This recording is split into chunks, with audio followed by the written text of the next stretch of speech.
Hello friend, आज हम आपको रवि प्रदोष व्रत कथा सुनाने जा रहे हैं। रविवार के दिन यह व्रत आने के कारण इसे रवि प्रदोष व्रत कहा जाता है। प्रदोष व्रत हर महीने के 2 पक्षों की त्रयोदशी को रखा जाता है। तो चलिए कथा शुरू करते हैं। प्रेम से बोलिए शिव शंकर की जय।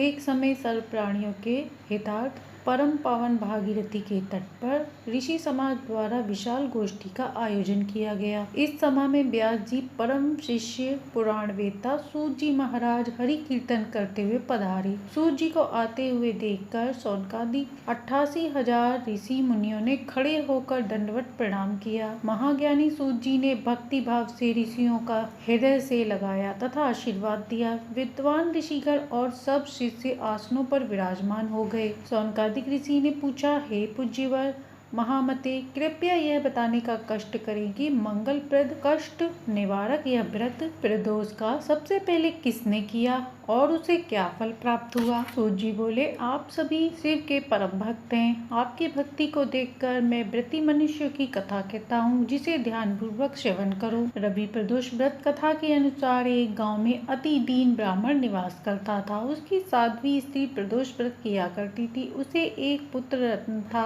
एक समय की बात है, वह पुत्र गंगा स्नान करने के लिए गया। दुर्भाग्यवश मार्ग में चोरों ने उसे घेर लिया और वे कहने लगे कि तुम अपने पिता का गुप्त धन बता दो, नहीं हम तुम्हें मार देंगे। बालक दीन भाव से कहने लगा कि बंधुओं, हम अत्यंत दीन दुखी हैं, हमारे पास धन कहाँ है। तब चोरों ने कहा कि तेरे इस पोटली में क्या बंधा है। बालक ने निसंकोच कहा कि मेरी माँ ने मेरे लिए रोटियां दी हैं। यह सोचकर चोरों ने अपने साथियों से कहा कि साथियों, यह बहुत ही दीन दुखी मनुष्य है, अतः हम किसी और को लूटेंगे। इतना कहकर चोरों ने उस बालक को जाने दिया। बालक वहां से चलते हुए एक नगर में पहुंचा। नगर के पास एक बरगद का पेड़ था। वह बालक उसी बरगद की छाया में सो गया। उसी समय उस नगर के सिपाही चोरों को खोजते हुए उस बरगद के पास पहुंचे और बालक को चोर समझकर बंदी बनाकर राजा के पास ले गए। राजा ने उसे कारावास में बंद करने का आदेश दिया। ब्राह्मणी के एक लड़का जब घर नहीं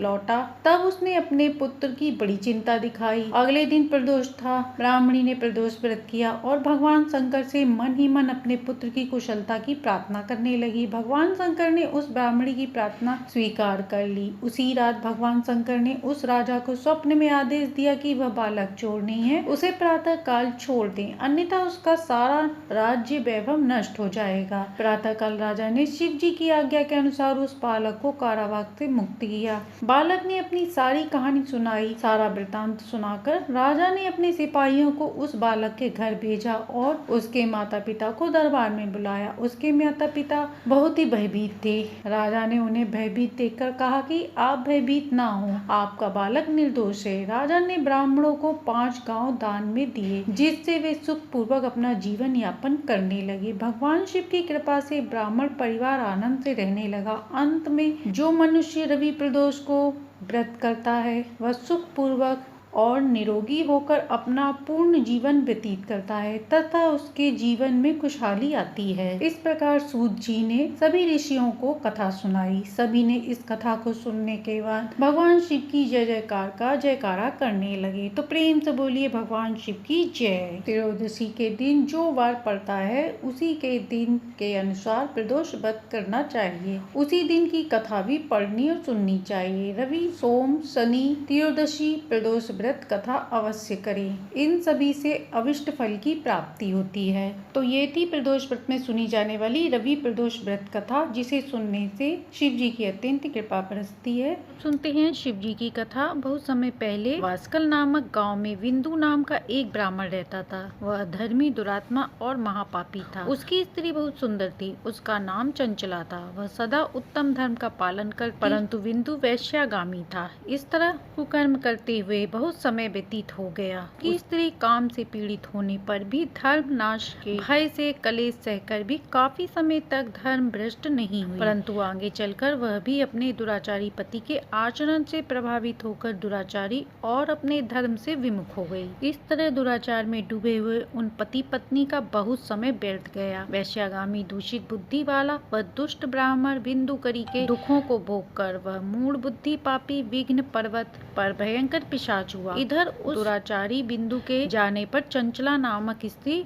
बहुत समय तक पुत्रों के साथ अपने घर में रहती रही। पति की मृत्यु के बाद वह भी अपने धर्म से गिरकर परपुरुषों के संग करने लगी। सती विपत्ति में भी अपने धर्म का पालन करना नहीं छोड़ती। यही तो तप है। कठिन तो होता है लेकिन इसका फल मीठा होता है। एक दिन देवयोग से किसी पुण्य पर्व के आने पर वह अपने भाई बंधुओं के साथ गोर्णक क्षेत्र में गई। उसने तीर्थ के जल में स्नान किया और जनों के साथ वहाँ घूमने लगी। वह एक देव मंदिर में गई। वहाँ उसने एक ब्राह्मण के मुख से भगवान शिव की परम पवित्र एवं मंगलकारी कथा सुनी। ब्राह्मण कह रहे थे कि जो स्त्रियां विचार करती हैं वे मरने के बाद ही यमलोक जाती हैं। तब यमदूत उन्हें तरह तरह के यत्न करते हैं। वे उनके कामागर के डंडों से दागते हैं, तप्त लोहे के डंडों से उनका संसर्ग कराते हैं। ये सारे दंड इतनी वेदना देने वाले होते हैं कि जीव पुकार पुकार कर कहता है कि अब वह ऐसा नहीं करेगा, लेकिन यमदूत उसे छोड़ते नहीं है। कर्मों का फल तो सभी को भोगना पड़ता है। देव, ऋषि, मनुष्य सभी इससे बंधे हुए हैं। ब्राह्मण के मुख से यह वैराग्य बढ़ाने वाली कथा सुनकर चंचला भय से व्याकुल हो गई। कथा समाप्त होने पर सभी लोग वहाँ से चले गए। तब कथा वाचने वाले ब्राह्मण से चंचला ने कहा, हे ब्राह्मण, धर्म को न जानने के कारण मेरे द्वारा बहुत बड़ा दुराचार हुआ है। स्वामी, मेरे ऊपर कृपा कर मेरा उद्धार कीजिए। आपके प्रवचन को सुनकर मेरा इस संसार से वैराग्य हो गया। मैं मूर्छित वाली पापनी को धिक्कार है। मैं निंदा के योग हूँ। मैं बुरे विषयों में फंसकर अपने धर्म से विमुख हो गई थी। कौन मुझ जैसी मार्ग में मन लगाने वाली पापनी का साथ देगा? जब यमदूत मेरे गले में फंदा डालकर मुझे बांधकर ले जाएंगे और नरक में मेरे शरीर के टुकड़े टुकड़े करेंगे, तब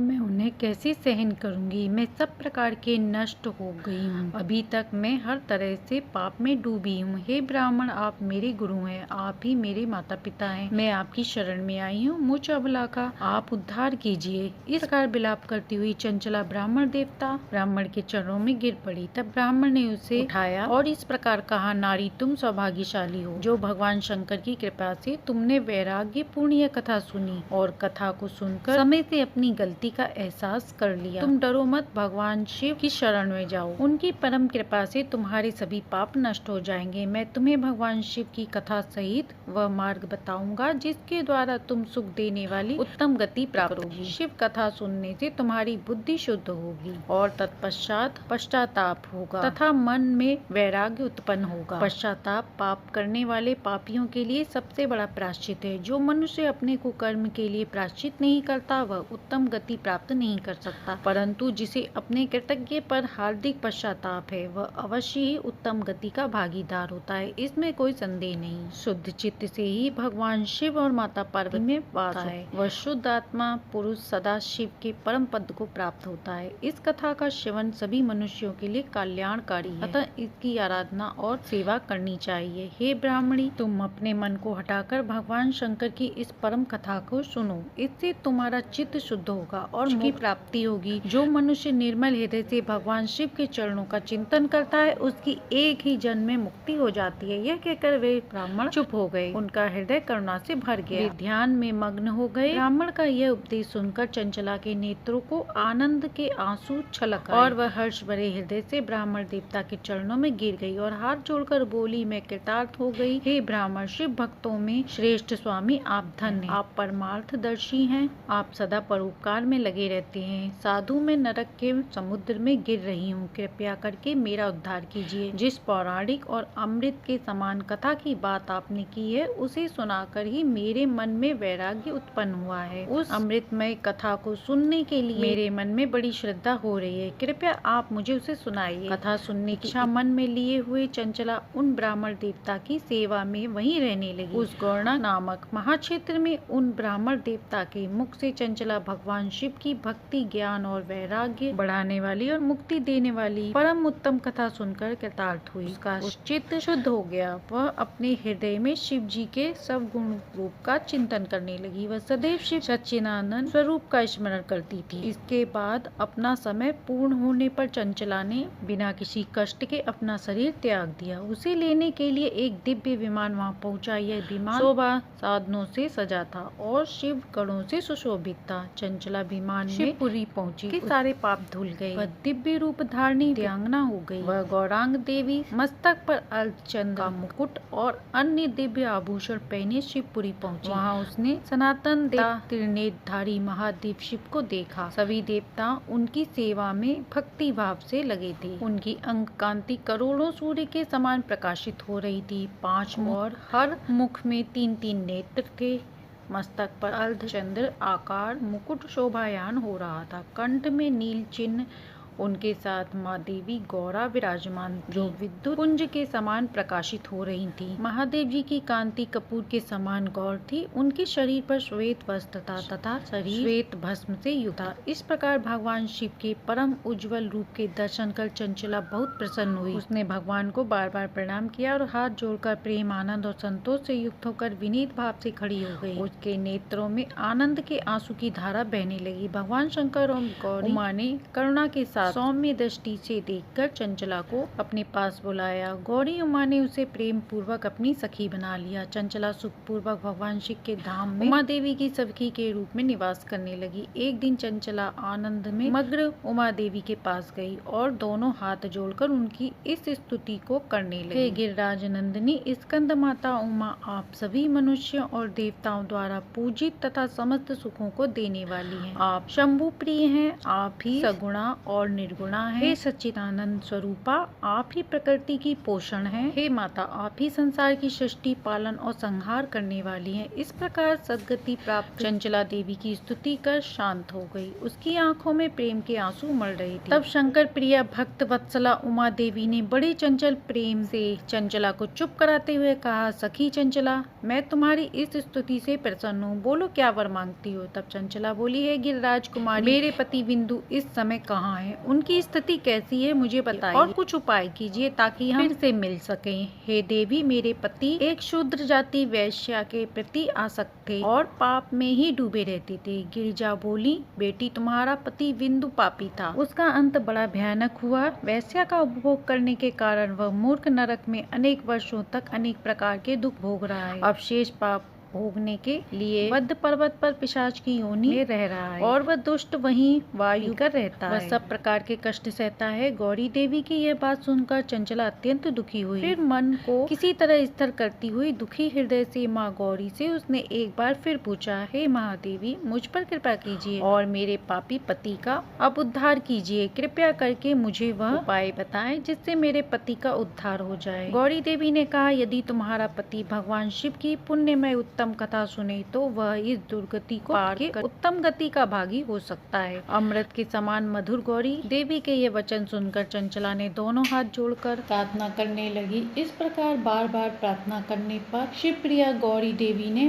भगवान शिव की महिमा का गान करने वाले गंधर्वराज तुमरो को बुलाकर कहा, तुमरो, तुम्हारी भगवान शिव में प्रीति है। तुम मेरे मन की सभी बातें जानकर मेरे कार्य को सिद्ध करते हो, तो मेरी इस सखी के साथ बंधन पर्वत पर जाओ। वहाँ एक महाघोर और भयानक पिशाच रहता है। पिशाच बिंदुपुरी हो गया था। वह स्नान, ध्यान आदि नित्य कर्म छोड़कर अपवित्र रहने लगा। क्रोध के कारण उसकी बुद्धि भ्रष्ट हो गई थी। दुर्जनों से उसकी मित्रता तथा सज्जनों से द्वेष बढ़ गया। अस्त्र शस्त्र से हिंसा करता, लोगों को सताता और उनके घरों में आग लगाता था। चंडालों से दोस्ती करता, वह रोज वैश्या के पास जाता। पत्नी को त्याग कर दुष्ट लोगों से दोस्ती कर उन्हीं के संपर्क में रहता था। वह मृत्यु तक दुराचार में फंसा रहा। मृत्यु के बाद उसे पापियों की भोग स्थान यमपुरी ले जाया गया। वहाँ घोर नरक में सहकर इस प्रकार वह विद्य पर्वत पर पिशाच बनकर रह रहा है और पापों का फल भोग रहा है। तुम उसके सामने परम पूज्य पुण्यमय पापों का नाश करने वाली भगवान शिव की कथा का वर्णन करो। इस कथा को सुनने से उसका हृदय सभी पापों से मुक्त होकर शुद्ध हो जाएगा और वह प्रेत योनि से मुक्त हो जाएगा। दुर्गति से मुक्त होने पर उस बिंदु नामक पिशाच को तुम विमान में बिठाकर भगवान शिव के पास ले आना। माँ उमा का आदेश पाकर गंधर्वराज तुमुद प्रसन्न पूर्वक अपने भाग्य की सराहना करते हुए चंचला को साथ लेकर विमान में पिशाच के निवास स्थान विद्य पर्वत पर पहुंच गया। वहां पहुंचकर उसने विशाल आकृति वाले पिशाच को देखा। उसका शरीर विशाल था, उसकी ठोड़ी बड़ी थी।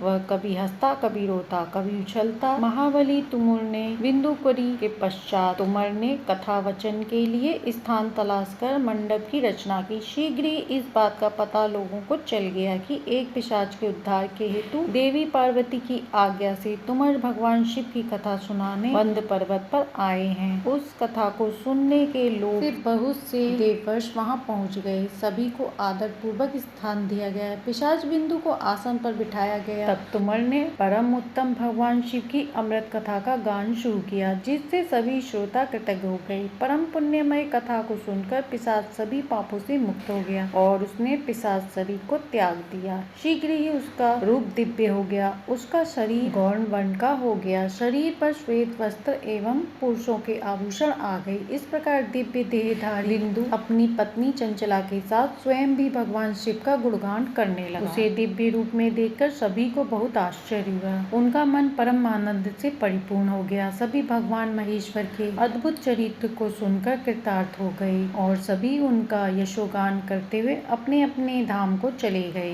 बिंदु अपनी पत्नी चंचला और तुमर के साथ शीघ्र ही शिव धाम पहुंचा। भगवान शिव और देवी पार्वती ने उसे अपना पार्षद बना लिया। दोनों पति पत्नी सुखपूर्वक भगवान महेश एवं देवी गौरी के चरणों में अविचल निवास करने लगे और धन्य हो गए। तो प्रेम से बोलिए उमा महेश्वर भगवान की जय। प्रदोष कथा अच्छी लगी हो तो लाइक एंड सब्सक्राइब करें।